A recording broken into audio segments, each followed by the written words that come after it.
हाय ninjas, कैसे हैं आप लोग। नमस्ते, सत श्री अकाल, आदाब। वेलकम टू आईसीएसई वाला क्लास 9th एंड 10th। हम हमारा प्रॉमिस रख रहे हैं कि हमारी जो वन शॉट सीरीज है जिसमें हम सारे कॉन्सेप्ट्स को थोड़े से टाइम में रिवाइज करेंगे, वो पूरी हो रही है। और आज मैं आ गई हूँ नए चैप्टर के साथ, that is chemical coordination in plants. देखो, बहुत ही छोटा सा प्यारा सा चैप्टर है। इसको थोड़ा लर्निंग पॉइंट ऑफ व्यू से देखना पड़ेगा क्योंकि इसमें बहुत सारी चीजें याद करनी पड़ती हैं, बट हम कुछ ऐसे ट्रिक्स लाए हैं जिससे बहुत ईजी हो जाएगा ये चैप्टर तुम्हारे लिए। बट वही हर बार की तरह मैं तुम्हारे कुछ मिनट मांगना चाहती हूँ कि तुमको फुल फोकस के साथ यहाँ पर सुनना है, समझना है, ताकि कोई डाउट ना रहे। ठीक है। सो केमिकल कोऑर्डिनेशन इन प्लांट्स पूरा चैप्टर रिवाइज करेंगे, कोई रट्टा नहीं मारेगा। इजी इजी कॉन्सेप्ट से इसको समझने वाले हैं। सबसे पहले तो हम देखेंगे स्टिमुलस क्या होता है और रिस्पॉन्स क्या होता है। ये बेसिक टर्म्स है। स्टिमुलस होता है नेचर का कोई ऐसा एजेंट जो बाहर से भी हो सकता है, अंदर से भी हो सकता है बॉडी के, जो कोई चेंज कराए। ये लाइट भी हो सकता है, साउंड भी हो सकता है, टच भी हो सकता है, ह्यूमंस के केस में स्मेल भी हो सकती है, टेस्ट भी हो सकता है एंड ऑल। तो स्टिमुलस एक चेंज है, या तो एक्सटर्नल या इंटरनल एनवायरनमेंट में। रिस्पॉन्स क्या होता है, जो ये स्टिमुलस जनरेट कराता है। जैसे जिस डायरेक्शन में लाइट आती है, प्लांट्स की स्टेम उसी तरफ ग्रो करना शुरू करती है। रूट्स का फिक्स्ड है, चाहे तुम प्लांट को उल्टा टांग दो, रूट्स नीचे की तरफ ही ग्रो करेंगी। तो बेटा, this is how stimulus and response works. तो इस चैप्टर के अंदर हमें देखना है कि प्लांट्स के कौन से हार्मोन्स हैं जो ये काम कराते हैं और कौन कौन सी मूवमेंट्स हैं। ठीक है, चलो। तो सबसे पहले फाइटो हार्मोन्स। फाइटो का मतलब क्या होता है, प्लांट्स। तो प्लांट के जो हार्मोन्स है हमसे बिल्कुल अलग होते हैं यार, क्योंकि हम प्लांट से बहुत अलग है ना। प्लांट्स का जीवन और हमारे जीवन में जमीन आसमान का डिफरेंस है। तो phytohormones are plant hormones. They are produced and they are controlling coordination in plants. Plants respond to stimuli by means of these chemicals. ये chemicals को हम hormones बोलेंगे। हमारी बॉडी के hormones तुम पढ़ोगे आगे एंडोक्राइन सिस्टम के अंदर। ठीक है, इनके hormones बिल्कुल अलग होते हैं। तो ये जो टर्म हार्मोन है ये विलियम बेलिस ने दी थी और अर्नस्ट स्टार्लिंग ने दी थी 1902 में। जो साइंटिस्ट के नाम है और उनके जो ईयर है वो हम करेंगे बाद में याद, जिसका मैं एक सेपरेट तुमको या तो शॉर्ट या एक वीडियो बनाकर दे दूंगी जिसमें तुमको सारे साइंटिस्ट के नाम एक ही जगह पर याद हो जाएंगे। सबसे पहला प्लांट जो हार्मोन है दैट इज ऑक्सीजन। देखो, वैसे हार्मोन्स को ना हमने टोटल 5 है, 3 ग्रुप्स में डिवाइड किया हुआ है। पहले 3 हार्मोन इज वेरी एंजल जैसे हार्मोन, मतलब बहुत प्यारे, बहुत अच्छे, प्लांट्स का भला सोचते हैं। बेटा, ये तरीका है इसको याद करने का। सारे हार्मोन्स प्लांट्स के लिए इंपॉर्टेंट है, बट वही रट्टे मारते रह जाओगे तो कॉन्सेप्ट से समझना कि पहले 3 हार्मोन बड़े एंजल, बड़े प्यारे से हार्मोन है। उनका मन करता है कि हम प्लांट्स की ग्रोथ कराएं, तो वो ग्रोथ प्रोमोटर्स में आ जाते हैं। ठीक है। फिर लास्ट के जो 2 हार्मोन्स है जो तुमको पढ़ने हैं, एब्सिसिक एसिड और इथाइलिन, ये 2 ऐसी चंट बहनें हैं जो बिल्कुल प्लांट्स का ना बुरा ही सोचती हैं। प्लांट्स को बुढ़ापा करने पर मजबूर कर रही हैं, प्लांट से पत्ते गिरा रही हैं, फ्रूट्स गिरा रही हैं, फूल गिरा रही हैं, प्लांट्स को एजिंग की तरफ, सेनिसेंस की तरफ लेकर जा रही हैं। ठीक है। तो पहला ये जो हमारा ऑक्सीजन हार्मोन है ये तो बहुत अच्छा है, ये ग्रोथ प्रोमोटर है। पर इसका ग्रोथ कराने का तरीका कैसा है, ये सेल्स के नंबर नहीं बढ़ाता, मतलब 1 से 2, 2 से 4, 4 से 8, ये नहीं कराएगा। ये कहता है कि मैं सेल का साइज ही बढ़ा देता हूँ। तो ऐसे याद रखना, जैसे यहाँ पर तुमको ऑक्स की गर्दन जो है बड़ी लंबी दिख रही है, तो बेटा सेल के अंदर इलोंगेशन हो गया। इमेजिन करो कि ऐसी ऑक्स है जिसने अपनी गर्दन को इतना खींच दिया है, जिसको हम इलोंगेशन बोलते हैं। तो टर्म ऑक्सीजन जो थी सबसे पहले एफडब्ल्यू वेंट ने दी थी 1928 में। ये ऑक्सीन से आई है, जिसका मतलब होता है टू ग्रो। ये सारे हार्मोन्स की सेम कहानी है, कम कंसंट्रेशन पे बढ़िया काम करेंगे। कहते हैं ना, कोई भी चीज ज्यादा अच्छी नहीं होती, ज्यादा अमाउंट में हर चीज खराब करती है।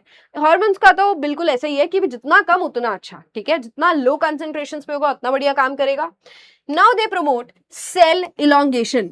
ठीक है, सेल इलोंगेशन में इनका ज्यादा योगदान होता है। ये सेल वॉल पर काम करती है। सेल वॉल जिन प्रोटीन से बने हुए हैं, जिस स्ट्रक्चर से बना हुआ है, कार्बोहाइड्रेट से बना हुआ है, उसको खींचता है। जैसे रबर बैंड होता है ना लड़कियों का, तो रबर बैंड को खींच देते हैं ना, तो खिंच जाता है, लूज हो जाता है। सेम तरीके से सेल वॉल पे काम करता है, जैसे सेल वॉल या पूरा सेल इलोंगेट हो जाता है। ठीक है, इतनी बात समझ में आ गई होगी ऑक्सीजन से। और देखो, सबसे पहला प्लांट हार्मोन है, ये हम लैब्स में भी सिंथेसाइज कर चुके हैं, इसको हम सिंथेटिक ऑक्सीजन बोलते हैं, बट तुमसे इतना ज्यादा नहीं पूछा जाएगा। एंड इसका एक एग्जाम्पल है that is IAA, indole 3 acetic acid. IAA ये एक तरीके का ऑक्सीजन है। देखो, बहुत सारे टाइप के नेचुरल ऑक्सीजन होते हैं। ठीक है, तो तुमको इनके बच्चे टाइप्स वाइप्स नहीं पढ़ने, तुमको एक टाइप का नाम याद रखना है, अब इसकी एक और खास बात है, ऑक्सिन हार्मोन जो होता है ना, ये बड़ी शर्तों के साथ आता है। ये कहता है कि मैं एक तो टिप पर प्रेजेंट होने वाला हूं, यानी कि एपेक्स, एपेक्स माने कि टिप, तो ये रूट की टिप पे, शूट की टिप पर होगा। और बेटा बड़ी गुंडागर्दी मचा रखी है इसने, देखो एक तो टिप पर प्रेजेंट होता है और कहीं नहीं प्रेजेंट होता, और इसने मचा रखी है गुंडागर्दी। इसकी गुंडागर्दी को हम बोलते हैं एपिकल डोमिनेंस। एपिकल मतलब एपेक्स, टिप पर रहकर डोमिनेंस दिखाता है, गुंडागर्दी दिखाता है, ठीक है। The phenomena of the suppression of the growth of lateral buds is known as apical dominance. अब ये ना टिप पर बैठा रहेगा और सिर्फ टिप पर ही ग्रोथ कराता रहेगा, कराता रहेगा, कराता रहेगा। क्योंकि टिप पर ज्यादा ग्रोथ हो रही है, ये साइड में ग्रोथ नहीं होने देता, ये लेटरल ग्रोथ को रोक देता है। लेटरल मतलब साइड्स में, तो साइड में ग्रोथ इसको नहीं पसंद, नहीं कहता मैं ऊपर बैठा हूं, मैं यहीं पर मतलब ग्रोथ कराऊंगा, और ये इसका गुंडागर्दी है, इसको हम एपिकल डोमिनेंस बोलेंगे। अब क्या होता है कि हम प्लांट्स में चाहते हैं लेटरल बर्ड्स ग्रो करें, क्योंकि ये हमें ज्यादा प्लांट, ज्यादा लीफ, ज्यादा फ्रूट्स, ज्यादा फ्लावर्स देगा। तो हम ना इसके टिप को ही काट देते हैं कि बाहर में जाए बेटा तेरी गुंडागर्दी, हम तुझे बाद में देखेंगे। इसको कट कर दोगे तो लेटरल बर्ड्स ग्रो हो जाएंगी। तो ये तरीका है जिसकी वजह से हम एपिकल डोमिनेंस को हटाते हैं। क्वेश्चन डायरेक्ट नहीं आएगा। अगर मैं होती पेपर बनाने में तो हो सकता है मैं एक क्वेश्चन डाल देती कि कोई रमेश है या कोई सुरेश है, उसने अपने कोई भी उसने मतलब अपने गार्डन में या कोई भी उसका प्लांटेशन है जहां पर उसने स्टेम की टिप को कट कर दिया। What is the reason behind, what was happening before, what are the changes that he will notice later on. ऐसी क्वेश्चंस आते हैं, इसी को कॉम्पिटेंसी बेस्ड क्वेश्चंस बोलते हैं। तो इसलिए बोले जाते हैं कि अपने कॉन्सेप्ट्स को अच्छा रखो, ताकि ऐसे अगर घूम फिर के क्वेश्चन आ जाए, सुरेश रमेश आ जाए, तो तुम अच्छे से अटेम्प्ट कर सको, ठीक है। चलो एपिकल डोमिनेंस के बाद आ जाते हैं गब्बर हार्मोन, जिसको हम बोलते हैं जिबरलिन या गिबरलिन। बेटा GA3, गिबरलिन को गिबरलिक एसिड भी बोला जाता है। अगर गिबरलिक एसिड आ जाए तो ये मत सोचना कि आउट ऑफ सिलेबस ही क्वेश्चन आ गया मैम, आपने तो पढ़ाया ही नहीं था मैम। नहीं बेटा, गिबरलिन को ही गिबरलिक एसिड बोलते हैं। GA1, GA2, GA3 बहुत सारे टाइप्स होते हैं इसके, पर GA3 जो है वो सबसे ज्यादा कॉमन और बहुत ज्यादा स्टडीड है। अब देखो ये जो गिबरलिक एसिड है, ये सबसे ज्यादा इंटरनोड्स पे ग्रोथ करता है। गन्ना देखा है, गन्ने के बीच में जो बीच बीच में मोटा मोटा एरिया होता है वो नोड्स होते हैं। उस मोटे एरिया से दूसरा जो मोटा एरिया होता है उसको हम इंटरनोड्स बोलते हैं। तो ये स्टेम की हाइट इंक्रीज कराएगा बट इंटरनोड्स पे ग्रोथ कराता है। तो ये इसका मेन फीचर है। ये भी ऑक्सिन के भाई की तरह मतलब बिल्कुल सेल इलॉन्गेशन ही कराता है, सेल डिवीजन पे ये भी नहीं आया है। एंड ये देखो एक और चीज ऐड करके बता रही हूँ कि सारे हार्मोन्स कहीं ना कहीं सारा काम कर ही रहे हैं। जैसे ऑक्सिन भी थोड़ा सेल डिवीजन में काम करता है, गिबरलिन भी सेल डिवीजन में काम करता है। रूट्स पर हर जगह थोड़ा थोड़ा थोड़ा हार्मोन आपको ज्यादा मिल जाएगा, बट अपने को उतना डेप्थ में नहीं जाना है, अपने को इनकी मेन लोकेशन पढ़नी है। तो जैसे इसका मेन फंक्शन है इंटरनोड्स पे ग्रोथ कराना। आगे क्या करता है बेटा, ये अच्छा हार्मोन है, यानी कि सीड की डोरमेंसी को ब्रेक करेगा। मैंने मान लो यहाँ पर फ्रूट्स खाए और बीज यहीं डाल दिए स्टूडियो में यहाँ तो बेटा टाइल है, यहाँ तो प्लास्टिक है, यहाँ तो मार्बल है, तो यहाँ पर सॉइल के बिना, धूप के बिना, पानी के बिना सीड मर जाएगा। बट अचानक सीड मैंने आज डाल दिया, आज के आज मर गया, ऐसा नहीं होता है। सीड के पास एक जादुई शक्ति होती है कि वो ना अपने आप को लंबा सुला लेता है। जैसे कुंभकर्ण नहीं था, कुंभकर्ण 6-6 महीने बिना खाए पिए सोता रहता था। सेम तरीके से हमारे सीड के पास भी ये पावर होती है कि वो इनएक्टिव पड़ा रहता है, उसमें ग्रोथ नहीं होगी बट वो जिंदा है। इसको हम डोरमेंट कंडीशन बोलते हैं। सीड को डोरमेंट कंडीशन लाने के लिए भी हार्मोन रिस्पॉन्सिबल होता है और डोरमेंट कंडीशन से बाहर निकालने के लिए भी हार्मोन रिस्पॉन्सिबल होता है। तो ये वाला अच्छा हार्मोन है, ये क्या चाहता है, प्लांट में ग्रोथ हो, यानी कि ये सीड जर्मिनेशन कराएगा, सीड की डोरमेंसी को ब्रेक करेगा, उसको नींद से उठाएगा और बोलेगा स्वामी जागो, काम करो, ग्रोथ करो, तुम्हारा टाइम आ गया है ग्रोथ करने का, ठीक है। डीलेज एजिंग, बुढ़ापे को डिले करता है, फ्रूट ग्रोथ बढ़ाता है एंड पार्थिनोकार्पी भी कराता है। पार्थिनोकार्पी ऑक्सिन भी कराएगा और ये भी कराएगा। पार्थिनोकार्पी इंपॉर्टेंट टर्म है, डेफिनेशन नहीं पूछते, एग्जाम्पल दे देते। एक सीड है जो बिना, एक फ्रूट है जो बिना सीड के ही ग्रो कर रहा है, क्या लगता है तुमको क्या प्रोसेस हुआ होगा उसके अंदर, पार्थिनोकार्पी। पार्थिनोकार्पी एक ऐसा प्रोसेस है कि विदाउट फर्टिलाइजेशन, मतलब बेटा मेल और फीमेल गैमीट का मिलन ही नहीं हुआ, एक फ्रूट ने बिना सीड के ही नया फ्रूट बना दिया, that is parthenocarpy. False fertilization, हो ही नहीं रही है फर्टिलाइजेशन, ठीक है। तो इसमें जो सीड्स फॉर्म होते हैं विदाउट फर्टिलाइजेशन होते हैं, तो ये जादुई हार्मोन है पार्थिनोकार्पी कराता है। चलो मैं तुमको एक बढ़िया से ट्रिक बताती हूँ। इस क्वेश्चन पे मैं आऊंगी, इस चीज पर मैं आऊंगी। इसको नीचे कर देते हैं और पहले हम गिबरलिन चुड़ैल से मिलते हैं। ठीक है, ये हमारी गिबरलिन चुड़ैल है, अच्छी चुड़ैल है बेटा, ये गंदी चुड़ैल नहीं है। तो ये क्या करती है, ये मान लो गिबरलिन है, ये हमारा सीड है, सीड डॉर्मेंट था, तो सबसे पहले ये सीड की डॉर्मेंसी को ब्रेक करेगी।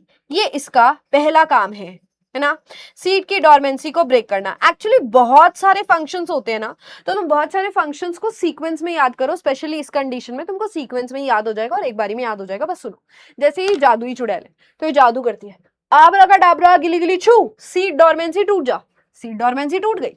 उसके बाद क्या होगा, सीड जर्मिनेट करेगा, सीड विल जर्मिनेट ना, सीड में से future root, future shoot grow करेगी, है ना, ऊपर स्टेम निकलेगी, नीचे रूट निकलेगी, राइट। तो सीड जर्मिनेशन इसका सेकंड काम हो गया, सीड जर्मिनेशन। अब सीड ग्रो हो गया तो सीड की क्या तमन्ना है, क्या तमन्ना है इसकी बताओ, तमन्ना भाटिया नहीं बेटा, क्या तमन्ना है इसकी, कि ये ग्रो करे और इसकी स्टेम में ग्रोथ हो, यानी कि ये स्टेम इलोंगेशन कराता है, स्टेम इलोंगेशन भी इसका काम है।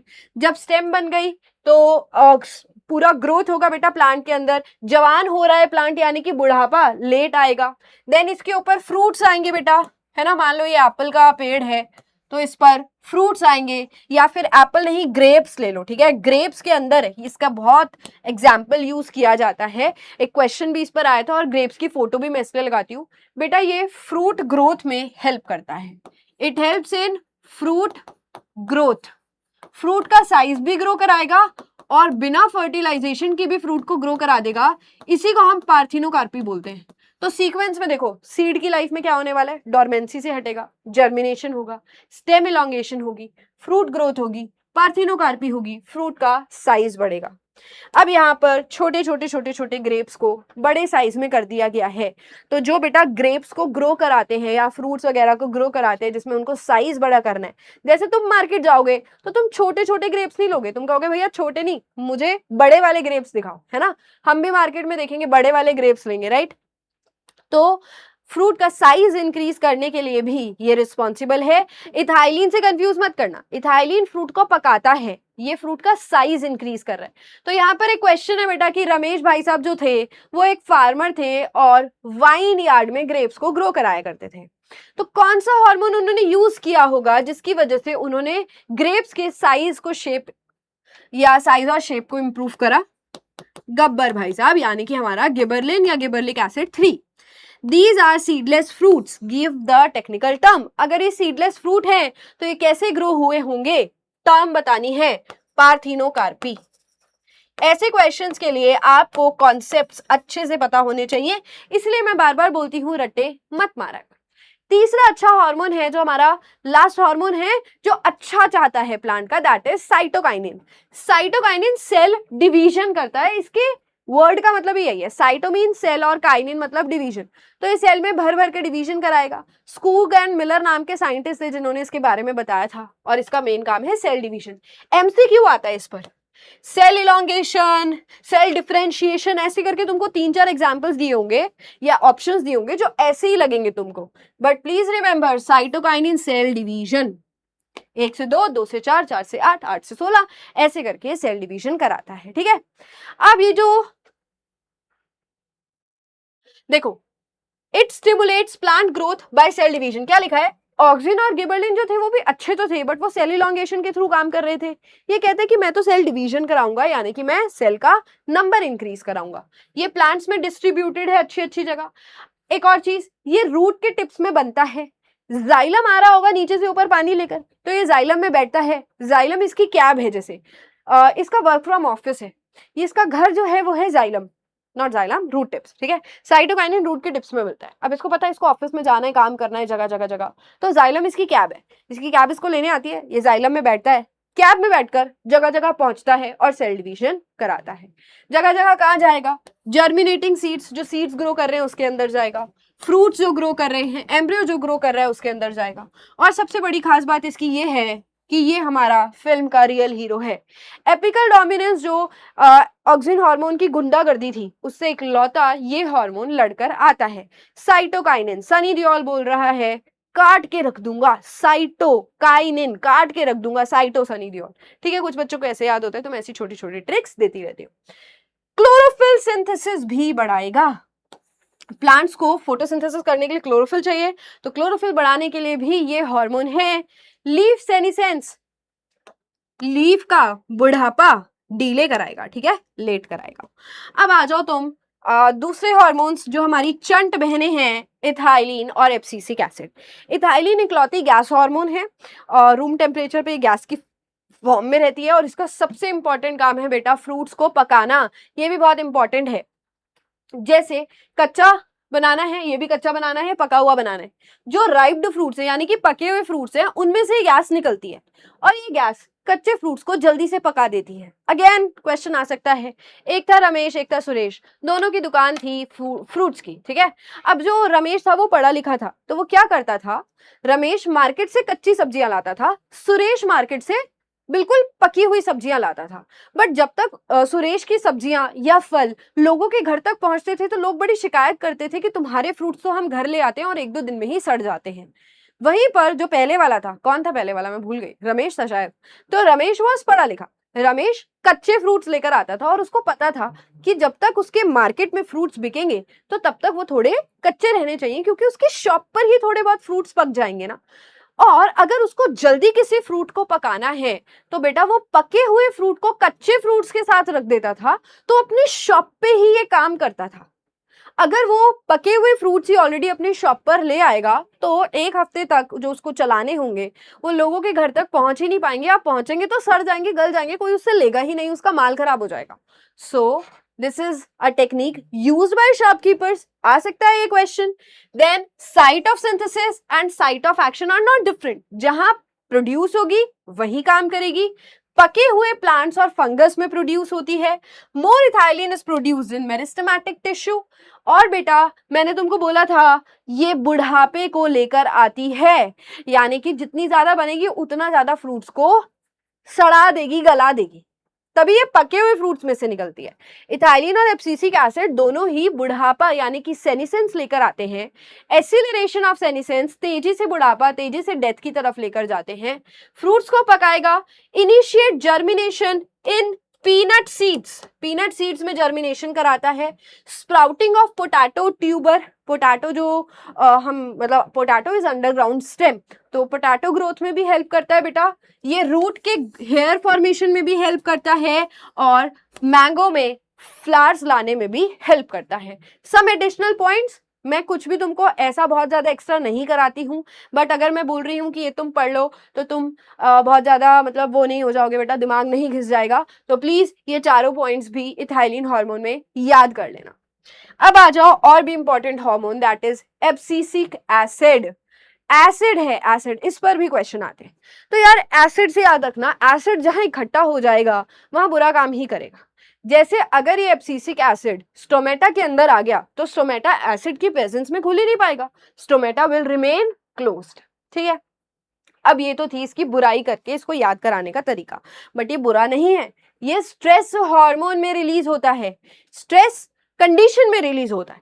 प्लांट्स के लिए स्ट्रेसफुल कंडीशंस क्या होंगी? प्लांट्स के एग्जाम आ रहे होंगे, क्या प्लांट्स को भी बोर्ड के लिए जाना पड़ेगा बेटा? क्या प्लांट्स का भी दिल दुखा दिया होगा किसी ने? नहीं।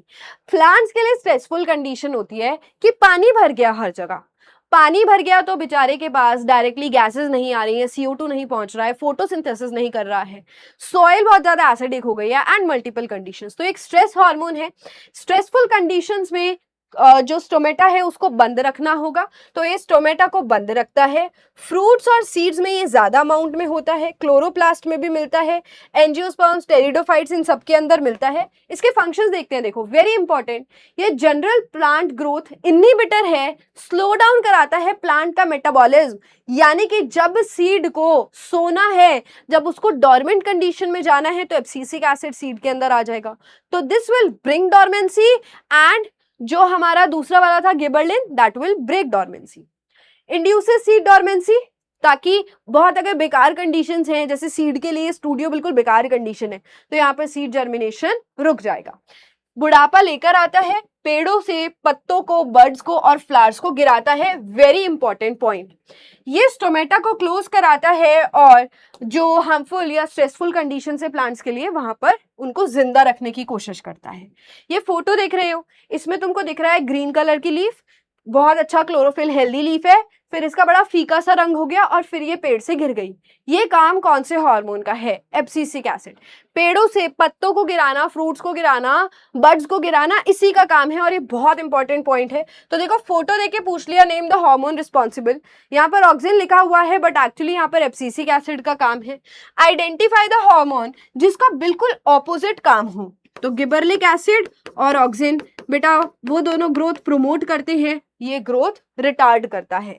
Give an example of plant that shows thigmotropism. तो ये बेटा थिग्मोट्रोपिज्म अभी हम आगे पढ़ेंगे ट्रॉपिक मूवमेंट्स के अंदर। आगे हमारा next topic that is tropic movements. क्या होता है tropic movements? Tropic movement plants में होती है, ये स्टिमुलस बेस्ड होती है। प्लीज रिमेंबर, ये जो मूवमेंट है ये डायरेक्शन बेस्ड होती है और ये ग्रोथ बेस्ड होती है। जिस तरफ स्टिमुलस है उस तरफ प्लांट का कोई पार्ट या तो ग्रो करेगा या उस तरफ मूव करेगा। अगर स्टिमुलस की तरफ जा रहा है तो पॉजिटिव और अगर स्टिमुलस से दूर जा रहा है तो negative. But tropic movements growth और डायरेक्शन रिलेटेड होती है। अगर तुमने कहीं पढ़ा है नॉन ट्रॉपिक मूवमेंट, जिनको हम नेस्टिक मूवमेंट बोलते हैं, those are not movement growth related, वो ग्रोथ रिलेटेड नहीं होती है। ठीक है, चलो सो आगे आ जाओ। सबसे पहले अगर हमारा स्टिमुलस है लाइट, तो ट्रॉपिक मूवमेंट है फोटोट्रॉपिज्म। मूवमेंट होगी लाइट के रिस्पेक्ट में। ठीक है, पॉजिटिव फोटोट्रॉपिज्म अगर इसकी तरफ ग्रोथ हो रही है, नेगेटिव फोटोट्रॉपिज्म अगर इससे दूर ग्रोथ हो रही है। तो अगर हम एक पॉटेड प्लांट की बात करें तो जो स्टेम होती है वो हमेशा, देखो मान लो ये एक अंधेरे वाला कमरा है, नए पेज पे बना लेते हैं। एक अंधेरे वाला कमरा है और अंधेरे वाले कमरे में एक जगह खिड़की है। ठीक है, यहां पर खिड़की है और सिर्फ यहीं से सनलाइट आ रही है बेटा अंदर। अब ये जो प्लांट है या पॉट है, इसके अंदर रूट्स तो अवे फ्रॉम सनलाइट ग्रो करेंगी, तो यानी कि रूट्स नेगेटिव फोटोट्रॉपिज्म दिखा रही हैं।